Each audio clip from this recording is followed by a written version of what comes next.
Ngayon, bago tayo magsimula sa ating talakayin, ay may papagawa muna ako ng isang aktibidad o isang laro. Ito ay tinatawag na puzzle. Kailangan sa litratong ito ay i-puzzle ninyo kung ano ang nasa litrato. At para malaman nyo ang ating leksyon ngayong hapon. Gawin yan sa 2 minuto.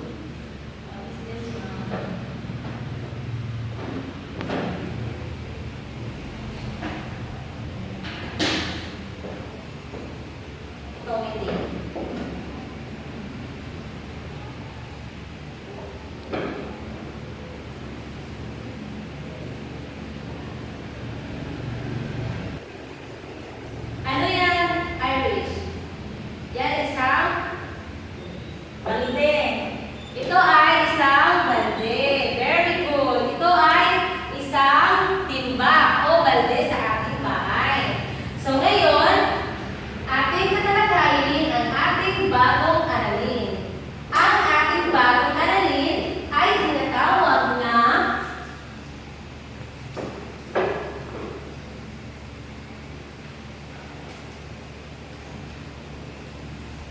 Irish, hindi pa abot na ano? Tape? Daw po, ma'am.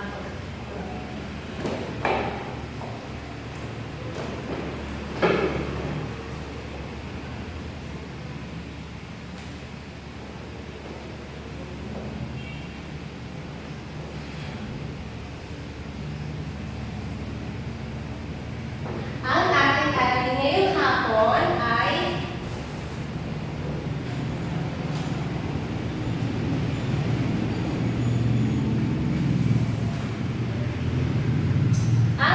ngayong hapon ay natutukoy ang angkop ng mga kagamitan sa paglilinis ng bahay at bakuran. Ang ating objective or kakayahan sa pag-aaral ay natutukoy ang angkop ng kagamitan sa paglilinis ng bahay at bakuran. Ang layunin natin ay pagkatapos ng aralin ito, ang pag-aaral ay inasahang alamin ang angkop ng mga kagamitan sa paglilinis ng bahay at bakuran. Pinahalagahan ang mga paggamit ng paglilinis sa bahay at bakuran. Bakit ang importante sa paglilinis ng bahay ay mahalagang malaman ang iba't ibang kagamitan sa paglilinis at ang paggamit nito. Magagamit natin ito ng maayos sa paglilinis ng ating bahay at bakuran. Ngayon, bakit ba mahalaga ang ating mga kagamitan? Okay, Irish. Mahalagang malaman ang iba't ibang kagamitan sa paglinis at ang gamit nito. Magamit natin ito ng maayos na paglinis ng ating bahay at bakuran. Magaling, tama. Ang importante sa kagamitan sa paglilinis ng bahay at bakuran ay kailangan natin alamin ang anong gamit niya o paano niya ilalagaan sa ating bakuran. At ngayon, may ipakita ko, ito ang ating bagong aralin. Ito ay mga kagamitan, mga angkop na kagamitan.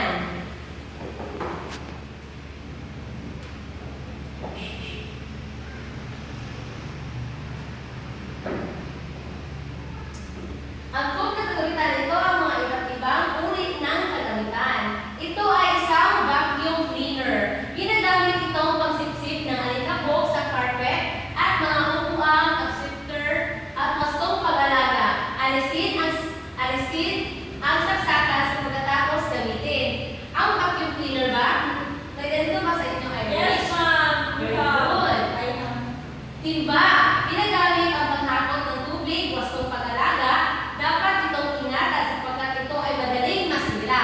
Kailangan ingatan natin ang timba. Yan ang nilalagyan ng tubig para sa paligid, para sa CR, ang palinis ng sahig. Bunot. Iginagamit sa pagpupintab ng sahig. Wastong pag-alaga. Ilagay sa tamang lalagyan para hindi makita ng mga bata. Ito ay usually ginagamit sa mga gaspang ng mga sahig. Hindi pwede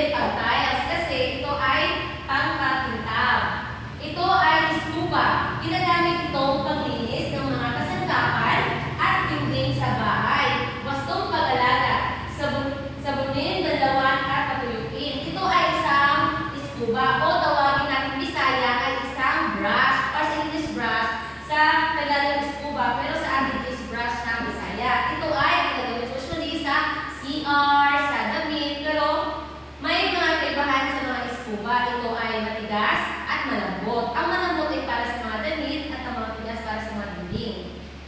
Basahang tuyo. Ginagamit ito pag may witness ha.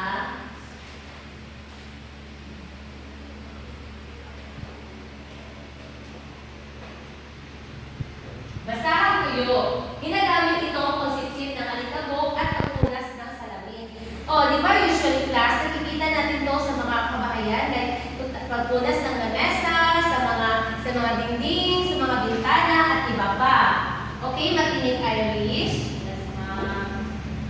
Ito ay sabon at likido. May sabon at likido ba kayo Irish? Ito kasi ay ginagamit itong panglinis sa lababo, palikuran.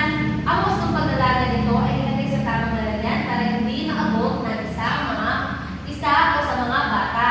Ito ay usually isang hypo, ang mga surf, ganyan, para sa CR, para sa mga sulit sa bahay.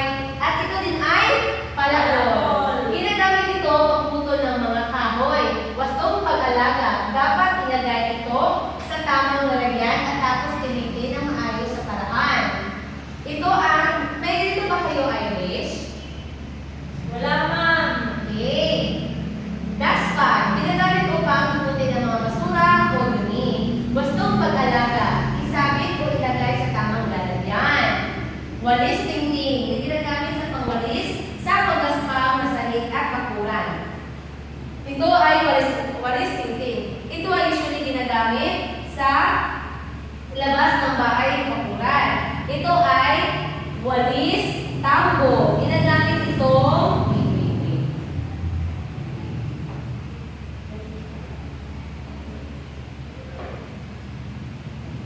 Ginagamit ito kaya ito ay isang map. Ginagamit ito pagpunas ng sahig. Wastong pag-alaga, sabunin, paglawan at pagkulibin pagkatapos gamitin para hindi ito masira. Wax. Ginagamit ito pagpintat ng sahig. Wastong pag-alaga, ilagay sa tamang lalagyan para hindi magbuhat ng mga bata. So, naintindihan mo pa Iris ang ating aralin ngayon? Yes, ma'am.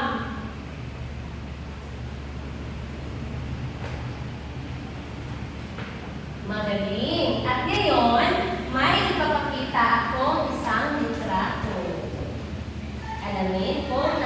Alamin natin kung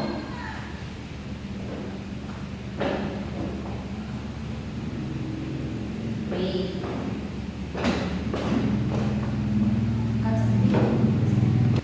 May ipapakita akong litrato.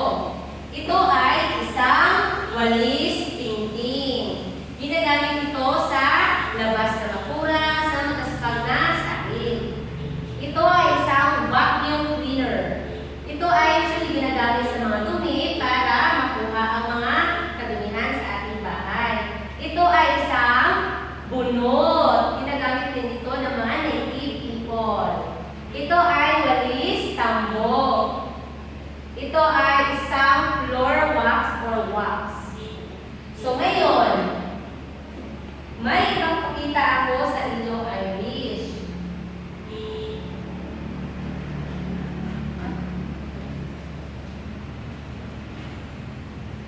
Ano ito? Dustpan. Very good, magaling. Ito, ano ito? Ma'am. Very good, magaling Irish. Ito. Parapol. Very good. Ito. Basahang tuyo. Very good. Ito. Fan, ma'am. Escoba. Magaling. Yes. Magaling Irish. Nalalaman mo talaga may idea ka sa mga sa ating Of course, ma'am. Very good. Ito naman ang mga usually din ng mga usually mga kagamitan sa paglilinis ng bahay. Ito ay isang Bunot. very good. Ito ay isang Alright, ma'am. Basahang tuyo, ma'am.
estudyante at nakikinig at natututo sila sa aking mga misyon. At sana lang po